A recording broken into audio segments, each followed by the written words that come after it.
vedare tinokuchingamidzai zvekare kune chimwe chirongwa pano paZim Facebook Secrets and Confessions. Tadzoka zvekare nemamwe mamessages. Regedzai tibva tapinda mumamessages edu atadzoka takakubatirai. Message yedu yekutanga yakamira sekudai so: hanzi makadi zvenyu mukoma, ndinokumbirawo kuti munge muchindiposterawo nyaya yangu makaviga chitupa changu. Ndakaita maabortions kakawandisa apa. I am married but kuti ndinge ndichiita mwana zviri kuramba. Ndakamboenda kune vamwe madzibaba vanogara kuGlenview. Madzibaba ava vanoona, it is just that havafarire zvesocial media. Saka madzibaba ava ndakangoti ndichingonosvika pakrawa pavo vakabva vachizoti kwandiri chainge chichikonzeresa kuti ndisakwanisa kubatira pamuviri inhau yekuti ndakaita maabortions akawanda, ende ichokwadi mukoma, ndakaita maabortions. Saka ivo vakandiudza vakati munhu wandainge ndichifambidzana naye, pandakazovaudza zita remunhu wandainge ndichifambidzana naye, vakabva vachizongotanga kungozviitira lolo like vainge vava kutya kundibatsira, because ndakatodanana nemunhu wekuti kana zita rake kana ndikakuudzai mukoma munogumisidzira matova panguva yakaoma. Vanhu vakuru chaivo vatori nezvidzvimbo mugovernment vakandiudza ivo vakati munhu iyeye akaromba, saka mushure mekunge akumitisai mazobvuma kuita abortion mainge muchitozadzikisa mhiko dzake. Saka ndakachembedzwa ndichiri musikana wechidiki nekuda kwekudanana kwandakaita nemurume iyeye akaromba, uye zvekare nekuzoita abortion. Hanzi nditori kachembere kutaura kudai so because ainge aine chimwe chikwambo chake. Chikwambo ichi hanzi chikwambo mweya wemufi, umwe womuchembere wemuvhileji kwaanobva. Hanzi muchembere uyu akangowanikwa mumba make akafa. Vanhu vakangofungidzira kuti ainge angofawo rufu rwaMwari, asi vakamumanikidza kunwa poison vakamuuraya zvinorwadza. Ende chikwambo ichocho chakazoti chatanga kumunetsa, ndipo apo pandakabva ndachizosanganawo naye, but ndainge ndisingatozvizivi kutoti iye kusaidi kwake ainge asingatsvake munhu wekudanana naye, no, aitotsvaka munhu wekushandisa pakunozadzikisa mhiko dzake. Ndangovawo munhu zvake, ndainge ndakambonaka mukoma, but hey, ndinoti ndichifamba ndinonyatsokunzwa kuti ndinoita sekunge ndinenge ndichitosemesa. Apa kudhara kwangu ndaiva munhu wekuti ndaidhonza varume vaita zvekukwezva kwandiri, pandiri paita sekunge painge pagarawo paine mhepo yaikwezva varume. Saka ndichazama kuti ndige ndichikuudzai zvose zvakaitika, asi ndichasiyirirawo pamwe apo pandinenge ndichiona kuti panokwanisa kuzondipinza busy. So ndakaita maabortion 5 times, ende vana vose ava ndakavabvisa nekuda kwemurume iyeye ane mari, ane chigaro muhurumende. ZveHusley Queen izvi ndakazvitangira pandainge ndichiri kuhigh school. Handina kana kumbogara ndakapiwa rudo kubva ndichiri mwana mudiki. Mama vakafa ndichiri mwana, baba vangu vakabva vachizotora umwe mukadzi wenumber 2. Ipapo ndipo pandakatanga kurarama upenyu hwainge huchirwadza. Ndainge ndichinyimwa zvokudya. Ndaiti kana ndikati ndinonzwa nzara, vaibva vati kwandiri enda kumbudzi ndo kuna amai vako, ndo vachaona kuti vangaita sei newe. Pano handina chikafu chekuti ndinokwanisa kukubikira iwe. Hwainge huri upenyu hwainge huchirwadza. Apa ndaigara ndichingochema each and every day. So mukoma mukukura kwangu kwandakaita, ndakazotanga kuita zveHusley Queen, uye zvekare ndichitamba nevasikana vainge vaine musikanzwa. Ndakazosangana nebest friend yangu uyo ainge achigara kuGlenview, akazoshayika zvake ndokubva achizoenda neni kumaAvenues. Hapana chandainge ndisingaiti ini, kurara nevarume zvekare nevamwe vakadzi. Ndakatoshamisika kuti ko zviriko zvinhu zvakadaro. Pane imwe mbinga yechikadzi iyo yakauya ikanditora ikandiudza kuti yainge ichida kuti tinge tichirara tose.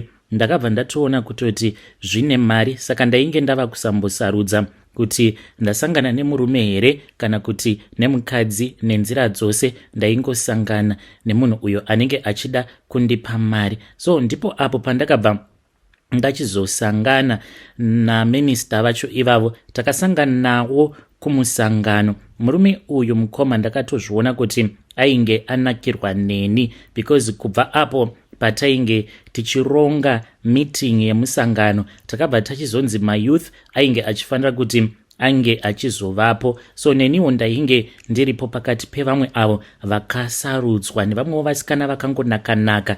Then vakazoramba vachingonditarisa baba ivavo. Then takazoti tapedza meeting, ndipo apo pandakazonzi ndainge ndapiwa chinzvimbo kuyouth ikoko. Ndakazotanga kupiwa $500 pasina kana nguva tainge tava kutodanana. Then ndokubva vachizonditi vainge vachida kuti tinge tichiita mwana. Ndakabva ndachizobatira pamuviri. Akabva ati kwandiri, you know what, apa tatadza kuronga.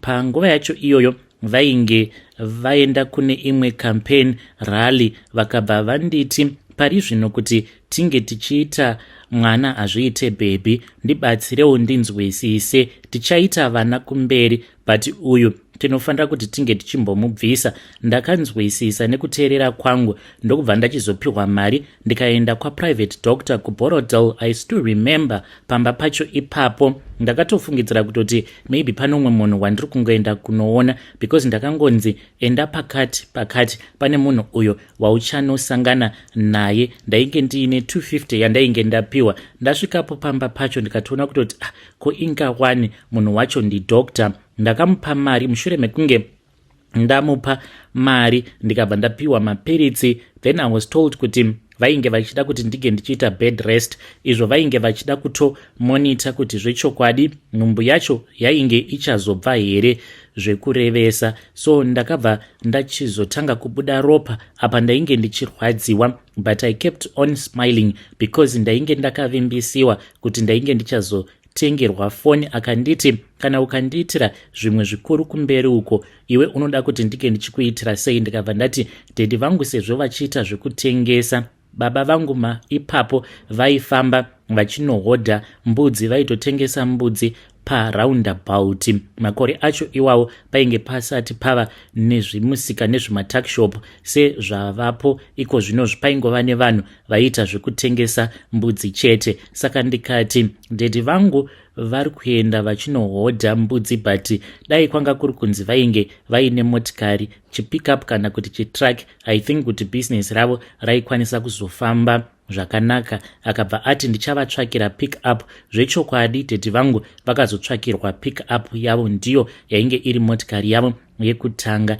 Then tainge tava kungorara, ndichirara naye tichiita bonde pasina kushandisirana makondom. Aiti iwewe ndiwe wega wandinoda, kunyange mukadzi wangu my minister handitombovadi. So pandakazomuudza kuti ndainge ndiine pamuviri zvekare, mukomana achi ndakanyatsokuona kuti chiso chake chakashanduka. Akabva achizondipa zvekare imwe mari, akanditi ndinge ndichibvisa zvekare pamuviri apo pandainge ndiinapo. Mukoma ndakazvivimbisa because akati kwandiri, kana kuri kunzi ukabvisa nhumbu iyi ndichakuda kweupenyu hwangu hwose, nekuti unenge waita risk 2 times. Hakuna mukadzi akamboita zvakadaro. Neustupid hwangu ndini uyo ndikabva ndagamuchira mari iya ndikadzokera kuBorodale ndikanobviswa zvekare imwe nhumbu. Pandakabvisa nhumbu iyoyo mukoma ndakamuka pakati peusiku ndichichema. Ndakatorota hope.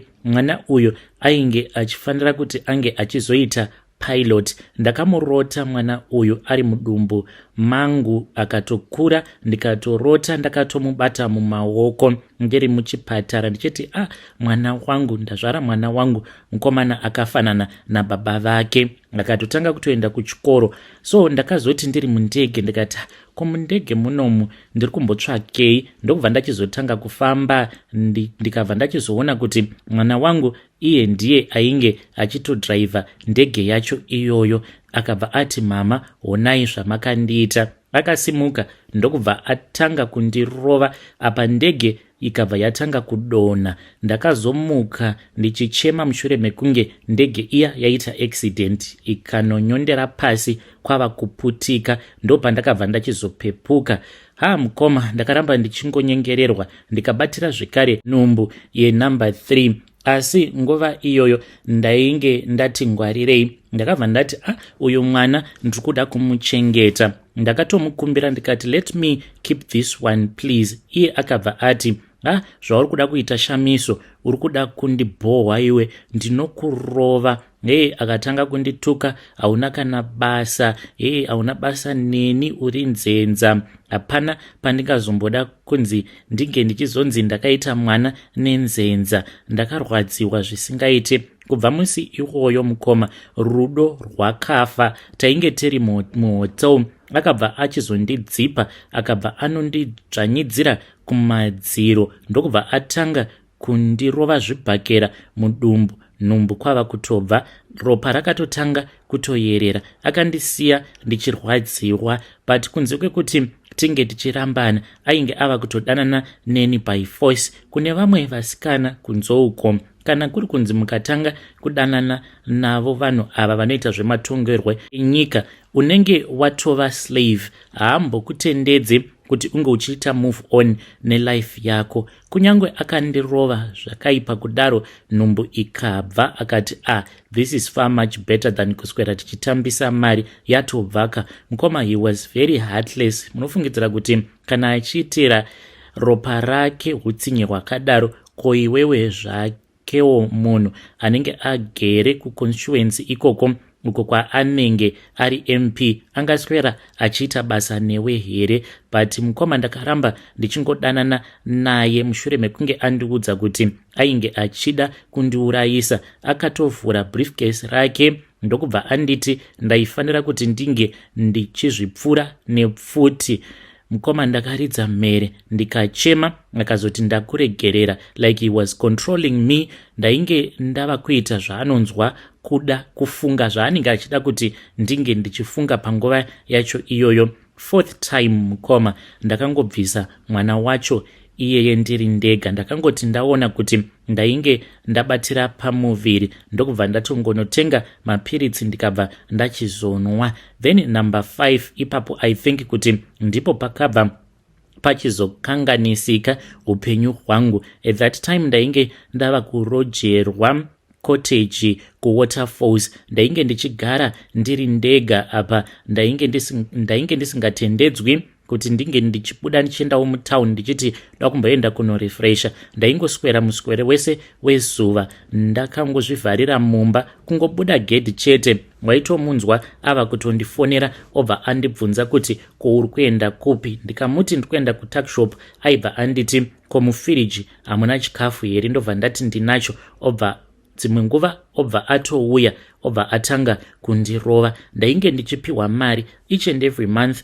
ndaipiwa $5,000. Ndaifara hangu kuti at least ndainge ndichipiwa mari yakawanda. Bonde racho dzimwe nguva ndaiitwa bonde zvinenge zvichirwadza zviya zvaanenge akaona pamavidhio, obva ati ndinoda kuti unge uchiita saizvozvo. Apa nekuda kwekuti ndainge ndava kungogara ndiri munhu aingoita maabortions, chakasvika pakurwadza chibereko zvekuti kana kuenda kutoilet ndaita imwe constipation, zvekuti uko kusymptom kwaigara kuchingorwadza nekuda kweconstipation yainge isingaperi kunyange ndikanwa mapiritsi kana kunwa mvura.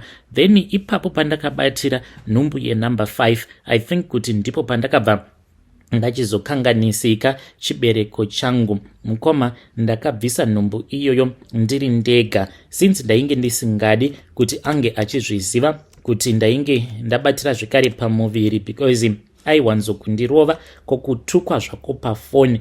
Ndaingoti kana ndikangoita maminitsi mushure mekunge andifonera ndisina kubata foni, aindituka. Dzimwe nguva ondithreatena kuti baba vako ndikuda kuvaurayisa nemayouth. Apa ndichitoziva kuti baba vangu munhu anofarira kunwa doro, saka vaiwanzokuti kana vakaswera muswero wese wezuva vachitengesa mbudzi dzavo, at that time vainge vava nevashandi, vaibva vachizoenda vobva vazononwa doro. Saka ndainge ndava kutya kuti baba nemanwiro avainge vachiita doro vaikwanisa kungotsvakirwa vanhu vakapondewa sezvaainge achindiudza.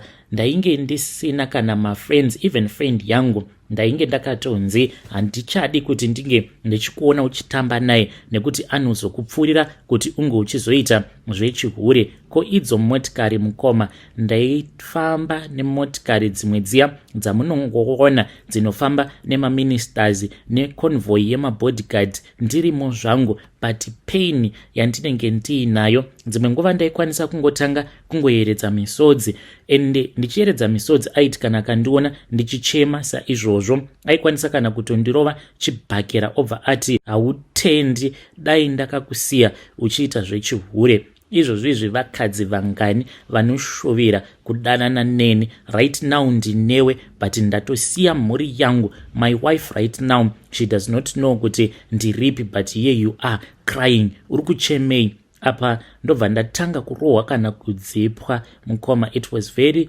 painful. Patakazorambana, this was after ndatanga kudanana nabodyguard, but I think kuti maybe ndo setup yacho iyoyo yavakandirova nayo, nekuda kwekuti I was being abused emotionally, mentally. I mean, ndainge ndava kungonzwa sekunge munhu ari kungofamba zvake asi ndakasofa kudhara nekuda kwezvose zvainge zvichiitika. So there was one guy who was like someone aingotaura neni, who was open enough with me. So ndaimuudza zvose zvandainge ndichisangana nazvo murelationship yangu, ndokubva tachizotanga kufambidzana. Then vakazozviziva ndokubva vandiramba vakanditi ini nemari yandiinayo ndoswera ndichirarirwa mukadzi wangu nabodyguard, you do not deserve me. Kwava kutorambwa mukoma, vakatoramba kubhadhara rent. Lucky enough ndainge ndakatangawo kabusiness nekuda kwemari dzandainge ndichipiwa dzainge dzakawanda kusvika pari nhasi. I am a business woman zvangu, but I just want to advise vamwe vanasikana uku kunzoko vachiri kukura kuti be careful. Idzi mbinga idzi dzamunoda munokwanisa kudanana nedzimwe mbinga dzekuti kunyangwe akakuuraya, nyangwe vabereki vako vakazviziva hapana zvavanomuita. Hey, vedare ndo message iyo yandakatumidzirwa ichibva kuna vanzvadzi vedu. Zvakangoma hazvo vedu we. Strange things indeed they do happen in this world.